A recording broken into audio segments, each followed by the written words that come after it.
Bienvenue dans une nouvelle vidéo.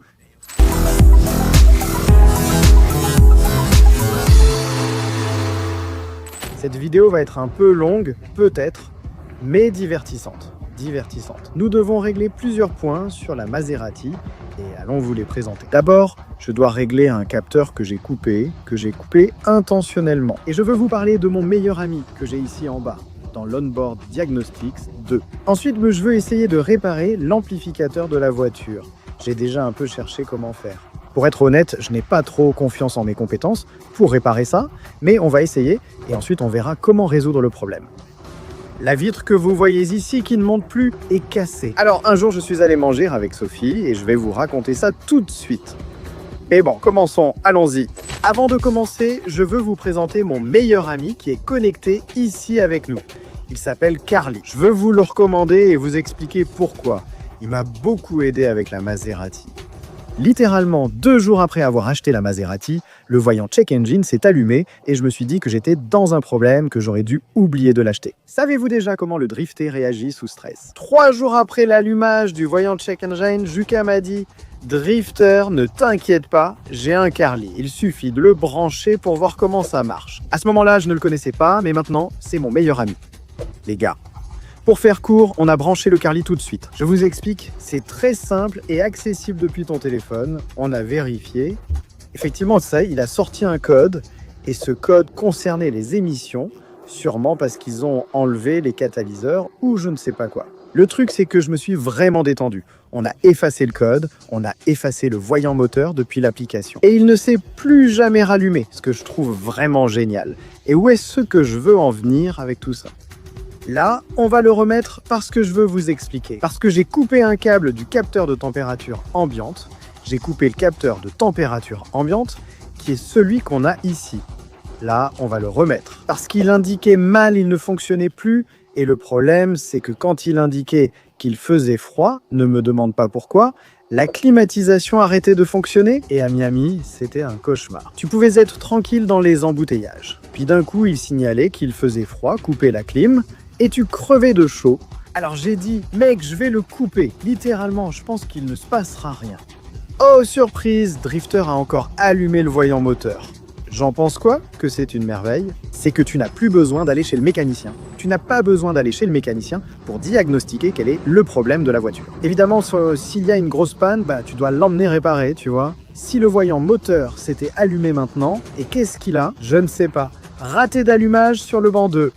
Ah, eh bien, je dois aller faire réparer la voiture, non? Mais s'il a de petites pannes simples, tu peux les diagnostiquer et savoir si la voiture va bien ou non, sans avoir besoin d'aller quelque part où on te fait attendre, où on te donne de mauvaises idées.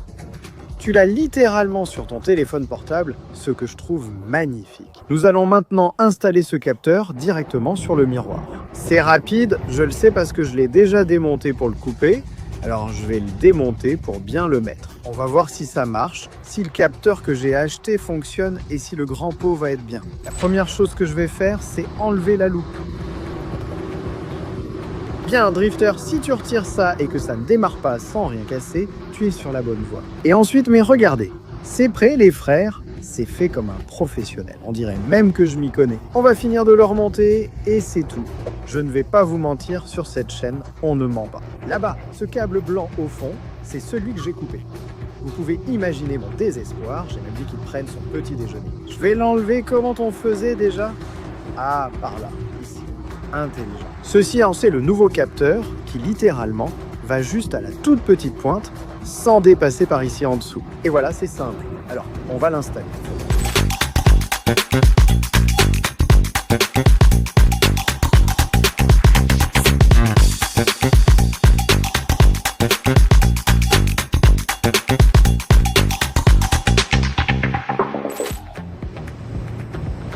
Je les ai déjà connectés. Les deux, évidemment, sont à moitié en place. C'est posé rapidement, juste pour tester. Je vais l'allumer et si ça marche, on l'assemble. les gars. Maintenant que c'est connecté et que ça clignote, ça fonctionne déjà. Ce qu'on fait ici, c'est qu'on va sur l'appli facile. On a déjà connecté le Maserati. Tu appuies sur connecter, ça va prendre 10 secondes et voilà. Et ici, tu appuies sur diagnostiquer, vérifier s'il y a un problème. Évidemment, il va y avoir des problèmes. Pourquoi? Parce que j'ai coupé un câble. Voilà, et regardez, il apparaît qu'il y a 2 problèmes. On appuie dessus et il nous dit, eh bien, quel est ce le problème? Capteur de température, d'ambiance, d'air, d'ambiance. Circuit intermittent, donc avec des problèmes. C'est-à-dire exactement ce que j'ai fait, qui était de couper le circuit. Et donc, il te dit d'agir évidemment rapidement, il te l'affiche en rouge. Si c'est un problème simple, il te l'affichera en orange. Mais ici, il dit que non, en contrôle. Lequel? Vérifier le moteur, papa littéral? On l'a effacé, donc c'est exactement ce qu'on a fait avec Juka et on a effacé le check engine. Et il ne s'est plus jamais rallumé. J'ai lu à plusieurs endroits que parfois ce voyant s'allume sur les Maserati et que parfois tu l'effaces et il ne se passe rien. Celui-ci, par contre, il s'allume constamment parce qu'il est vraiment en panne. Là, une fois qu'on l'aura réparé, on va l'enlever et vous verrez qu'il ne va plus s'allumer. Alors, qu'est-ce qui se passe? Qu'est-ce qu'on économise en n'allant pas chez le mécanicien? Grâce à notre téléphone portable, on sait tout de suite ce qui ne va pas avec la voiture, ce qui permet de rouler plus sereinement. Moi, pour l'instant, je suis très content de Carly, de la façon dont ça fonctionne, et je vous laisse ça comme devoir. Je vous donne l'astuce. Regardez, laissez-le, ça affiche déjà là, vous voyez, 86 Fahrenheit. Je ne sais pas combien ça fait, mais ça me semble raisonnable. Maintenant, l'heure de vérité. Est-ce que le voyant moteur va s'éteindre? Oui, dis-le-moi, dis-le-moi, dis-le-moi, dis-le-moi, oui. Bien Alonso, bien Drifter, bien Maserati. Dites-moi, qu'en pensez-vous? J'aime savoir ce qui arrive à ma voiture et je l'adore. Eh bien oui, eh bien oui, eh bien oui, un petit instant là. Et cette fois, les gars, on va essayer de le faire un peu plus long. Tout de suite, je vais vous expliquer pourquoi. Un peu plus long celui-ci, un peu plus long celui-ci. Maintenant les gars, je vais vous expliquer. Moi normalement, quand je fais une connexion de ce genre, où les câbles vont ensemble, j'essaie de les décaler. C'est-à-dire ne pas essayer de couper au même endroit et de tout relier au même endroit. Parce que si quelque chose vient à échouer, ou si ce petit truc se casse à cause du frottement, des vibrations ou autre, et si ce câble touche celui-ci à nu, eh bien s'ils viennent à se toucher, ça s'abîme. Alors, si tu les as un peu décalés et que l'un est dénudé ou que l'autre est dénudé ou qu'il arrive n'importe quoi, au moment de toucher, il touche. Imagine que celui-ci fasse de même. S'il venait à toucher parce que celui-ci s'est cassé, eh bien il va toucher ici en haut. Jamais il ne se blesse. Mais si tu les mets pareil et qu'ils se touchent, ils s'abîment. Donc essayez de faire les connexions décalées.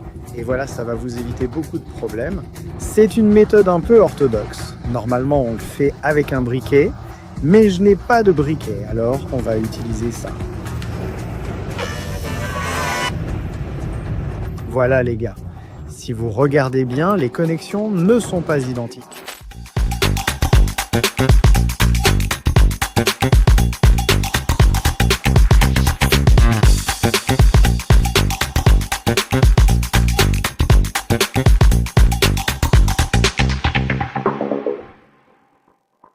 La semaine dernière, Sophie et moi sommes allés manger dans la voiture. Et en fermant la porte, j'ai entendu un bruit étrange dans la vitre. En fait, elle est tombée en panne.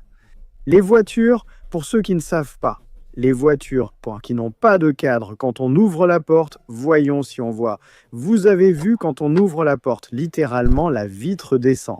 Parce que la vitre rentre dans la carrosserie. Les voitures qui ont un cadre comme celui-ci, la vitre reste toujours là. Et elle y reste. On ouvre, on ferme la porte, la vitre est rangée dans la porte. Les voitures qui n'ont pas de cadre comme celui-ci, la vitre se range dans l'arche de la voiture. Quand tu ouvres la porte, la vitre descend. Quand tu la fermes, elle remonte. Nous sommes allés manger et j'ai entendu que ce bruit de la porte était étrange. J'ai dit que je n'aimais pas ça, j'ai baissé un peu plus la vitre. Elle descendait bien, mais en voulant la remonter, elle s'est arrêtée. Je l'ai encore plus baissée, pensant que la baisser totalement la ferait refonctionner. Je l'ai baissée complètement, puis puis elle ne descendait ni ne remontait plus. Et franchement, j'ai vraiment paniqué à ce moment-là parce qu'on n'avait pas mangé et la situation m'a un peu mis de mauvaise humeur. J'ai dit à Sophie qu'on rentrait, j'ai garé la voiture ici et j'ai commencé à démonter la porte. C'est pour ça que je ne l'ai pas filmé, mais maintenant on est de bonne humeur, alors j'ai décidé de l'enregistrer pour que vous puissiez voir ce qui s'est passé. La conclusion a été la suivante. Vous allez le voir de ce côté. Attention drifter, on va descendre la porte qui est clairement démontée. Ce qui s'est passé, c'est qu'ici, évidemment, il y a un petit moteur. Ce sont ceux-ci, l'un est cassé et l'autre est neuf. Et oui, il est tombé en panne. J'ai fait des recherches, c'est pour ça qu'il est très important de démonter les choses. J'ai fait des recherches et tout le monde disait que ce qui tombait en panne. Je veux dire, j'ai regardé sur les forums d'internet et tout ça. Ce qui est le plus courant, c'est que cette pièce avec les câbles tombe en panne. Et tout vient comme le système de la voiture. Dans mon désespoir, j'ai décidé de commander, puisque tout le monde disait que c'était la pièce qui tombait en panne. Je me suis dit non, je vais le démonter pour vérifier si c'est ça ou si je peux le faire. Je ne sais pas si c'est un engrenage qui est tombé en panne, alors je vais voir si je peux commander seulement l'engrenage. Donc j'ai commencé à le démonter et je me suis rendu compte de ce qui était cassé. C'était le petit moteur. En fait, ce n'est même pas le moteur qui est cassé. C'est un peu rageant. C'est l'engrenage du moteur. Comme vous pouvez le voir, cet engrenage il est usé. Il est complètement usé. Il lui manque même un morceau ici. Je ne sais pas si vous avez déjà vu. Et oui, effectivement, je l'ai branché et je l'ai activé dehors. Et donc l'engrenage est complètement usé. Alors j'ai déjà commandé le moteur. Si vous vous demandez s'il y avait un moyen de commander seulement l'engrenage, je n'ai pas voulu chercher. Pour être honnête avec vous, regardez comment ça tourne. Ça ne devrait pas arriver, c'est parce que c'est usé. Ce n'est pas censé tourner comme ça, c'est qu'une pièce est séparée de l'autre. Vous avez vu? Alors j'ai pensé à commander seulement l'engrenage. Mais je me suis dit, le temps que je vérifie si c'est bien l'engrenage, commander le mauvais, le renvoyer, etc. Je me suis dit que j'allais commander la pièce Maserati d'origine. Évidemment, ça m'a coûté un peu plus cher, beaucoup plus cher je suppose, que si j'avais seulement commandé l'engrenage. Mais bon, c'est ça, ou avoir la voiture démontée pendant 2-3 semaines en attendant qu'une pièce arrive. Espérons que ce soit ça, mais parfois non. Il faut alors en commander un autre et le renvoyer. J'ai eu un gros coup de stress, alors j'ai commandé le moteur et on va le mettre. J'espère que ce n'est pas trop compliqué et j'espère que c'est vraiment ça le problème. Mais bon, allons-y, on va mettre le nouveau petit moteur et voir ce que ça donne. Voilà les frères, on va installer le nouveau petit moteur et on va prier. Et je me suis déjà rappelé comment ça allait. Ça va être un peu galère, mais franchement oui. Je suis reconnaissant que ce soit le moteur. Si cela avait concerné tout le système de câbles, oui, ça aurait posé problème. Mais ces câbles, vous les avez déjà vus. Ils sont attachés ici à des rails qui vont jusque là-bas. Donc il faudrait les installer. Non, là vraiment. Vous voyez, ça aurait pu faire des étincelles et j'aurais peut-être dû appeler quelqu'un. Je n'aimerais pas ça. Mais finalement, ça ne s'est pas si mal passé pour moi. Je pense. C'est bon, je l'ai déjà mis.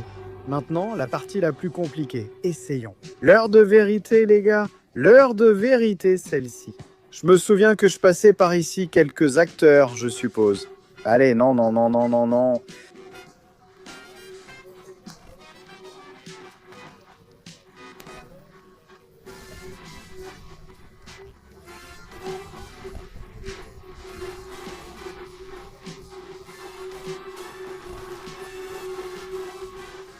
Non, mon amour, non.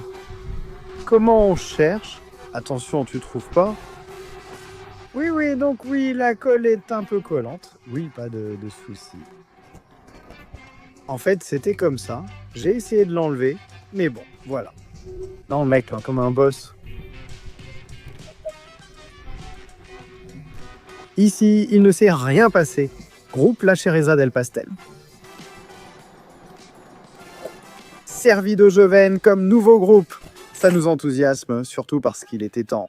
Nous avons déjà la voiture depuis 3 mois, ou peut-être un peu plus, et nous n'avons pas de système audio. En vérité, on ne l'utilise pas beaucoup. La voiture sert très peu pour de très courtes distances. Le bruit est magnifique, et en réalité, on ne s'est jamais dit « Ouf, il nous faut de la musique, vous voyez ?» Comme quand tu es sur la route et tu te dis « Mec, tu as besoin de musique », mais on ne l'a pas vraiment prise avec nous. Donc je pense que c'est pour ça que je n'y ai pas accordé tant d'importance, mais il est temps maintenant. On a ici l'amplificateur. Au début en point, j'ai vérifié tous les fusibles à l'arrière dans le coffre où se trouve le porte-fusible, la boîte à fusibles, de tout ce qui concerne l'audio. Je l'ai vérifié littéralement. Je les ai tous vérifiés. Évidemment, j'ai d'abord vérifié, j'ai cherché dans les schémas et tout ça, lequel c'était pour celui-ci.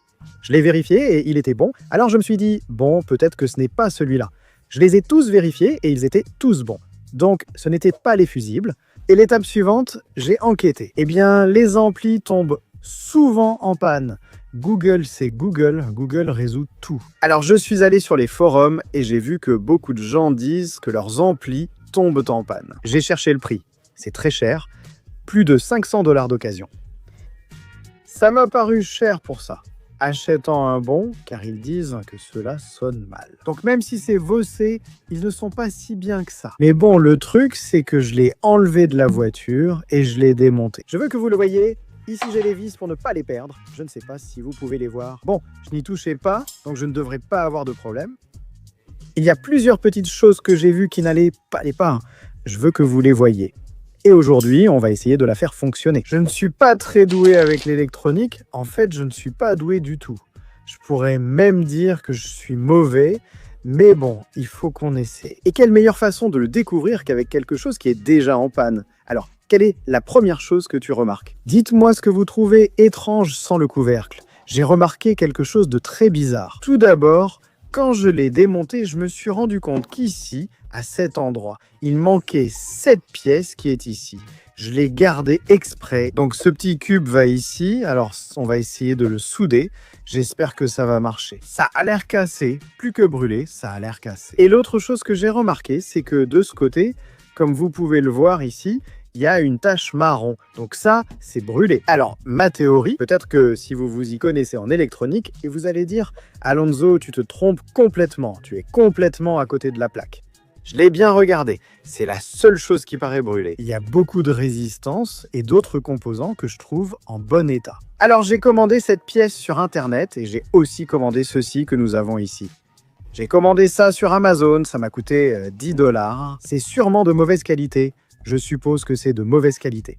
Mais bon, c'est un fer à souder qui va m'aider à souder ça. Cette nouvelle pièce, pour ressouder ce petit composant ici, eh bien, on va le faire aujourd'hui. Et croisons les doigts pour que ça marche bien. Je viens de découvrir que j'ai ici une petite pince. Et moi, je filmais avec le couteau.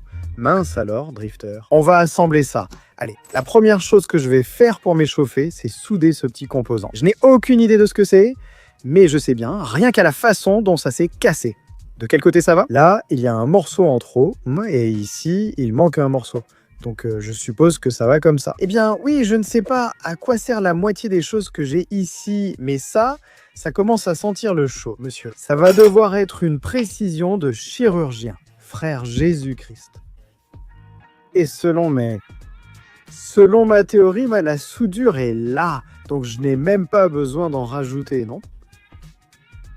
Je dois juste le chauffer, le métal chauffe suffisamment pour faire fondre la soudure. Ça soude, la théorie est bonne. J'ai déjà soudé la première pièce. Juste pour être sûr, je vais l'essayer comme ça, parce que cette pièce était vraiment inutilisée. En démontant l'ampli, ce truc était là, dehors. Donc, juste pour essayer, je vais vérifier si ce n'est pas ça. Parce que si c'est juste ça, alors on a déjà réglé le problème. Donc je l'ai bien soudé, je l'ai remise à sa place. Et maintenant, je vais aller la brancher à la voiture. On va le brancher à la voiture et voir si ça marche. Si ça marche, ouf, on s'épargne un gros problème. Si ça ne marche pas, eh bien, qu'est-ce qu'on fait? Eh bien, un moment.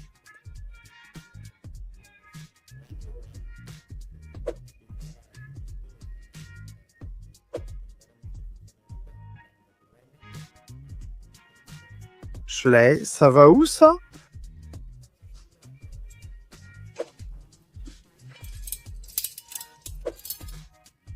D'accord? On va mettre 2 petites vis, on n'a pas besoin de plus pour aller tester. On va l'appliquer.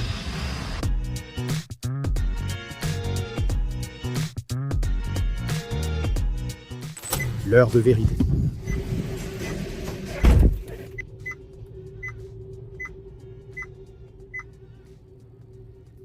Ça devrait sonner là, non? C'est pourquoi on ne s'est pas trop soucié de la musique. J'ai fini par enlever ça alors que j'avais promis de ne pas le faire. Parce que la couleur en dessous est plus grisâtre, ce n'est pas aussi noir. Donc ces 3 teintes vont vraiment paraître très différentes. Ce que je ne voulais pas, mais j'ai commencé à le faire comme ça, avec l'ongle, pour voir si ça partait. Oui, c'est parti, mais c'est très bien. D'accord, comme ça n'a pas marché, on va essayer de mettre cette petite pièce, qui est celle qui, selon moi, est cassée, parce que tout autour est brûlé. J'en ai acheté une identique, et je ne sais pas comment diable on va la mettre, mais on va essayer. Pour cette mission si spéciale, on change la pointe, on passe à une pointe plate, parce que j'ai besoin de dessouder cette pièce à l'arrière. Je suis en train d'improviser tout ça. Frère.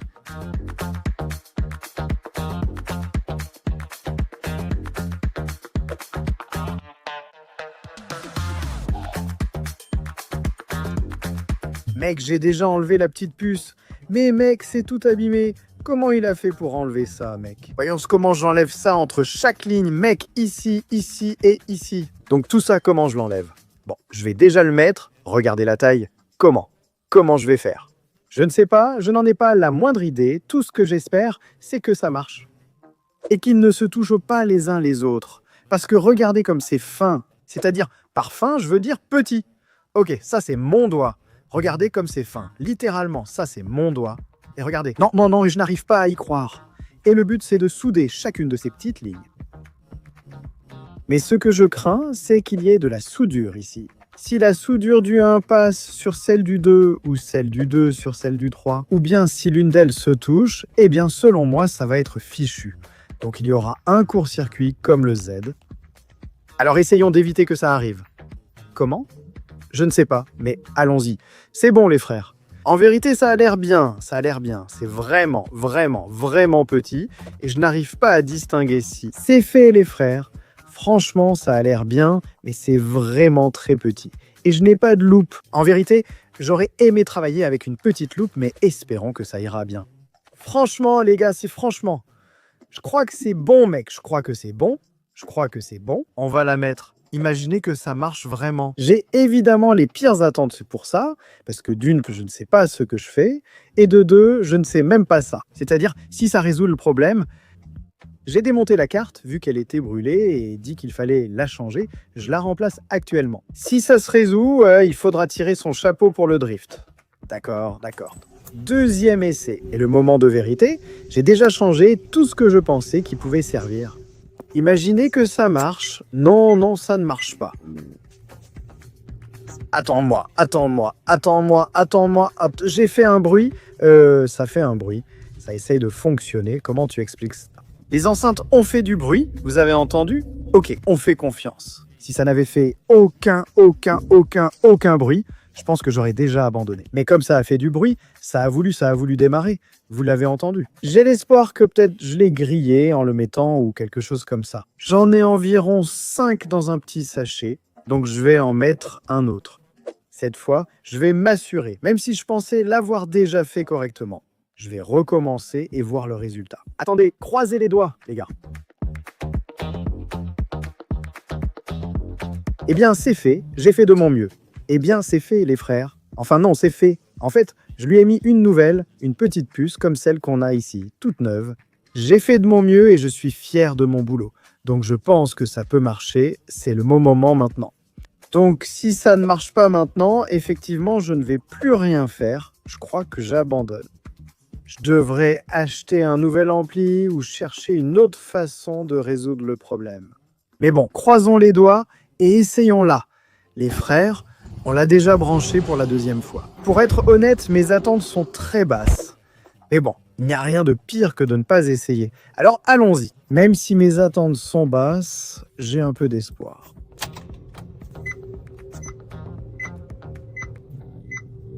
Non. Non.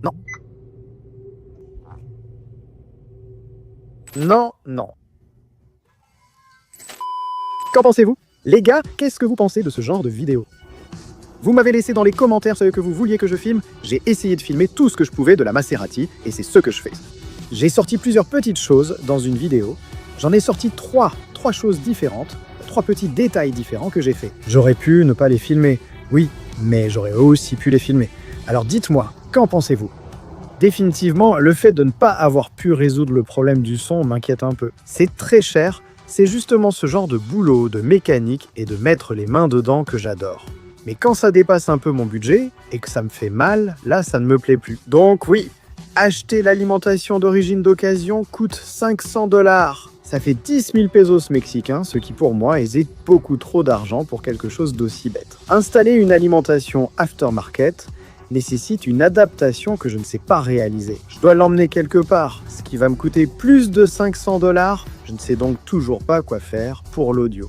Mais tout le reste se passe très bien, cette Maserati est en train de devenir vraiment belle, vraiment chouette. Pour ce qui est de l'audio, honnêtement ça ne me dérange pas, parce que je l'utilise très peu, j'adore écouter le bruit, mais bon ça avance petit à petit. Vous l'avez vu? Sinon, regardez la vidéo précédente. Comment avons-nous fait? Et je vous montre qu'il a déjà les marchepieds de la couleur qu'ils doivent avoir. Et il est magnifique, la bande, il est magnifique. On sait que ce n'est pas la bonne teinte, là ça se voit un peu, mais bon, ça n'a rien à voir, rien à voir. En plus, même le pare-choc a l'air d'une autre teinte.